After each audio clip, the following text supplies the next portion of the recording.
अगले आधे घंटे तक आप लोग मेरे साथ रहने वाले हैं। इससे पहले शायद ही आपकी मुलाकात मुझ जैसे किसी से हुई हो, लेकिन हम यहाँ मिल रहे हैं। मैं रक्त और मांस से नहीं बल्कि ईंट और पत्थर से बना हूं। मेरी आवाज और सीढ़ियों में नयापन दिख सकता है, लेकिन सच्चाई यह है कि मैं यहाँ इस पहाड़ी पर 19वीं शताब्दी से खड़ा हूँ। मेरी जिंदगी केवल मुझ तक ही सिमटी नहीं है, बल्कि ये शिमला की भी जिंदगी और दास्तान है। मेरा नाम बेंटनी है। ये ऐतिहासिक महल मैं ही हूँ।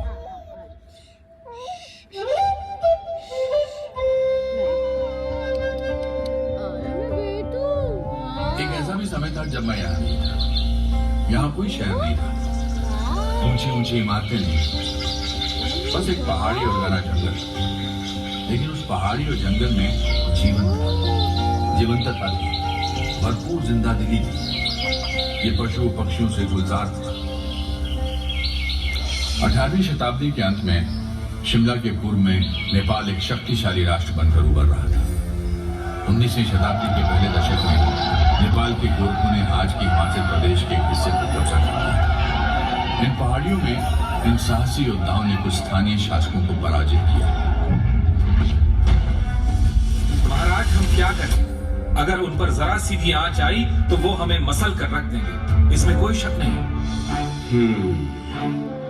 अंग्रेज भारत में आ गए हैं। उनकी ईस्ट इंडिया कंपनी बहुत शक्तिशाली है और उनके पास विशाल सेना है। चलिए उनसे सहायता मांगते हैं। उनका मदद करें? But why? East India company के डायरेक्टर्स हमें लोगों का सहायता करने के लिए पैसा नहीं देते। हम यहाँ कंपनी के शेयर होल्डर्स के लिए पैसा कमाना आए हैं, न कि सुदूर पहाड़ियों में किसी का मदद करने के लिए। कुछ वर्षों तक कंपनी शांत रही। हिमालय की निचली पहाड़ियों में भारी परिवर्तन होते देखती रही। फिर पूरे यूरोप और भारत के अन्य हिस्सों में कई ऐसी घटनाएं घटी जिनके चलते ब्रिटिश को इन पहाड़ियों में सेनाएं भेजनी पड़ी।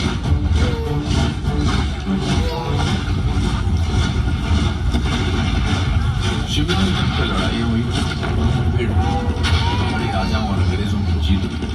सन 1815-16 में 2 वर्षों के भीतर ही ईस्ट इंडिया कंपनी की सेना के अधिकारियों ने इन पहाड़ियों को घूमना टटोलना शुरू कर दिया। What a delightful place! Note का तरफ देखो, आपको बर्फ से ढका माउंटेन नजर आता है। चारों तरफ घना जंगल, घास का मैदान and crystal clear water. Sir, क्यों न हम यहाँ घर बना लें? आप गर्मियों में तपिश बातों की तुलना में इन पहाड़ियों से बेहतर तरीके से अपना काम कर सकते हैं। कमाल का आइडिया! हम उस पहाड़ी पर घर बनाएगा।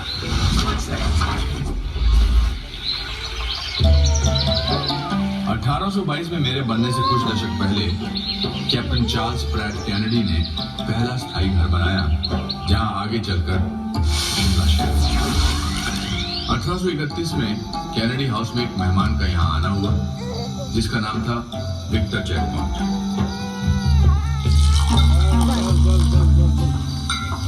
Monsieur, ये गांव तो राइसो, निकामो और रोकियो के लिए एक रिसोर्ट है। Monsieur Jacquemont, एक बॉटलिस्ट होकर भी आप कितना अच्छा मजाक करते हैं। शुक्रिया कैप्टन केनेडी, मुझे हफ्तों से पानी का तौर पर शायद कभी नहीं जान पाएंगे। मुझसे ठीक नीचे उतरने वाली सड़क पर कालीबाड़ी मंदिर, मुख्य प्रतिमा काले रंग के संगमरमर की बनी है, जिसके पीछे शिला रूप में 2 मूर्तियां हैं। ऐसा माना जाता है कि ये प्रतिमाएं अपने मूल रूप में हैं, जो जाकू पहाड़ी पर स्थित मंदिर की। कुछ रोम की तरह शिमला में भी 7-8 पहाड़ियां हैं। पश्चिम में प्रॉस्पेक्ट हिल है, जिस पर कामना देवी का मंदिर है। पश्चिम में समर हिल है और पॉटर्स हिल भी है। फिर ऑब्जर्वेटरी हिल है, जिसके ऊपर पुराना वाइसरीगल लॉज है। इससे सटे ही इनवरम हिल है, जहां स्टेट म्यूजियम है। ये जाकू पहाड़ी है जिसके बारे में मैंने अभी आपको बताया, और फिर इलीसियम हिल इसी का विस्तार है। इस पर ऑकलैंड हाउस स्कूल वाले इमारतें हैं, और अंत में ये पहाड़ी है।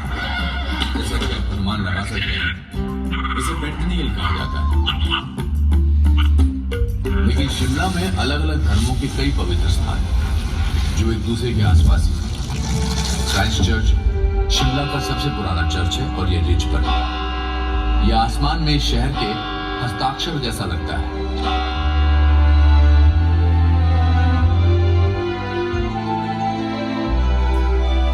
यहां से ठीक ऊपर की पहाड़ी पर आज जिस जगह ग्रैंड होटल है, 1829 में British governor general William Bentinck के रहने के लिए बेंटिक कासल बना था।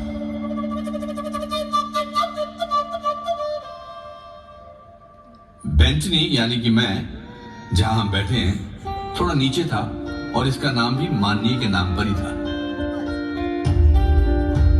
1880 के दशक में सिरमौर राज्य के राजा शमशेर प्रकाश ने शिमला में कई जमीनें खरीदी। यहाँ ये बता देना जरूरी है कि सिरमौर शिमला के ठीक पूर्व में स्थित है और यहाँ गोरखों के साथ कई भीषण लड़ाइयां लड़ी। फिर उन्हीं जमीनों में से एक कैप्टन गॉर्डन का भी कॉटेज था। राजा शमशेर प्रकाश के सुपुत्र और राज्य के वारिस राजा सुरेंद्र एक आलीशान महल। इसके लिए राजा ने मिस्टर टी.ई.जी. कूपर की सहायता ली और 20वीं शताब्दी की शुरुआत के साथ शिमला के सुंदर किरदार का मैं भी एक हिस्सा बन गया। अब मुझे करीब से देखिए, मैं पूरी दरिया दिल्ली के साथ बना हूं। मेरे सामने का हिस्सा वास्तुशिल्प कला का अनूठा नमूना है। मेरी बेल बूटेदार सजावटें और तराशे गए दीवार गिर देखने में एल्प्स की इमारतें जैसे लगते हैं। मेरी छत पर बुर्ज बने हुए हैं और बरामदे के ऊपर पगोड़ा है जिसमें सरदोजी का काम किया गया है। मेरी गिनती शिमला की प्रसिद्ध इमारतों में होती है। किसी ने मुझे सिरमौरी ब्रॉक शैली का अद्भुत रूप बताते हुए मेरी और मुझे बनाने वालों की उत्तम प्रशंसा भी की। साल दर साल बीतते चले गए और मेरी उम्र बढ़ती गई। मेरे किरदार में कई पहलू जुड़े। दोनों विश्व युद्धों के दौरान सिरमौर के राजाओं ने अंग्रेजी सरकार के सैनिकों के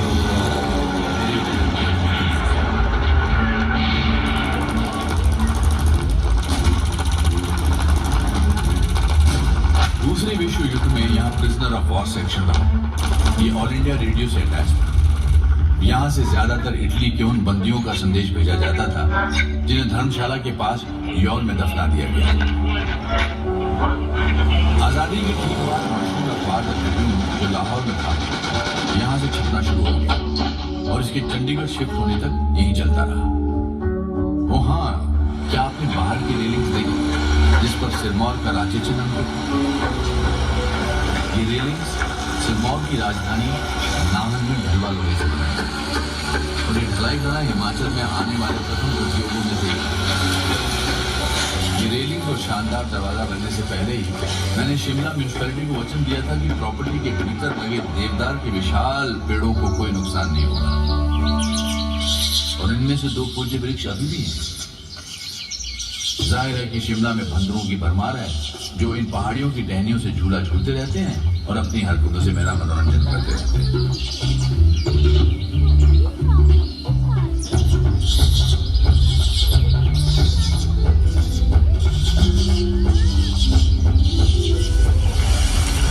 भारत की आजादी के ठीक पहले मुझे दरभंगा महाराजा के हाथ सौंप दिया गया। 1957-58 में दरभंगा के महाराजा सरकार मेहर सिंह ने पंजाब सरकार को एक प्रॉपर्टी किराए पर दी। शुरू में पंजाब सरकार की कई विंग्स और बाद में हिमाचल की पुलिस कई वर्षों तक यहाँ रही। शिमला इतना भव्य था कि हिल स्टेशंस की क्वीन कहलाता था। मेरे सामने वाली सड़क के उस पार टेलीफोन एक्सचेंज है और टेलीग्राफ ऑफिस है। ये दुनिया के पहले ऑटोमेटिक टेलीफोन एक्सचेंज में से एक था। पास ही में YWCA है और इस जगह पर कभी मौसम विज्ञान का कार्यालय था।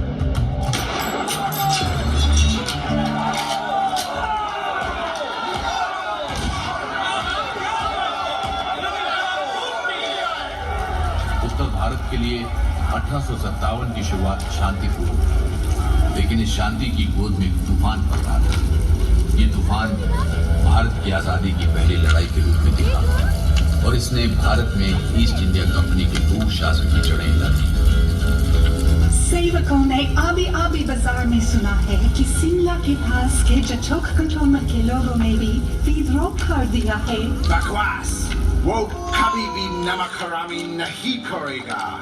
वो हमारे खिलाफ खड़े नहीं होगा। शिमला बैंक यहाँ से थोड़ी दूरी पर है, जहाँ आज ग्रैंड होटल है। अधिकांश यूरोपियंस वहाँ इकट्ठा हो गए। हालांकि भारत में अंग्रेजों के अन्याय और अत्याचार के खिलाफ इस विस्फोटक क्रांति का प्रभाव शिमला के अधिकांश हिस्सों में ना के बराबर है, लेकिन बाकी देश पर इसकी आग इसके भयंकर परिणाम देखने के लिए पूरे के पूरे गांव में आ गए। शक्तिशाली और लोभी इंडिया कंपनी का अस्तित्व समाप्त हो गया और सारे अधिकार व शक्तियां ब्रिटानिया हुकूमत ने अपने हाथों में ले ली। अब भारत सरकार के प्रमुख का बदनाम गवर्नर जनरल ऑफ इंडिया और वायसराय कर दिया गया।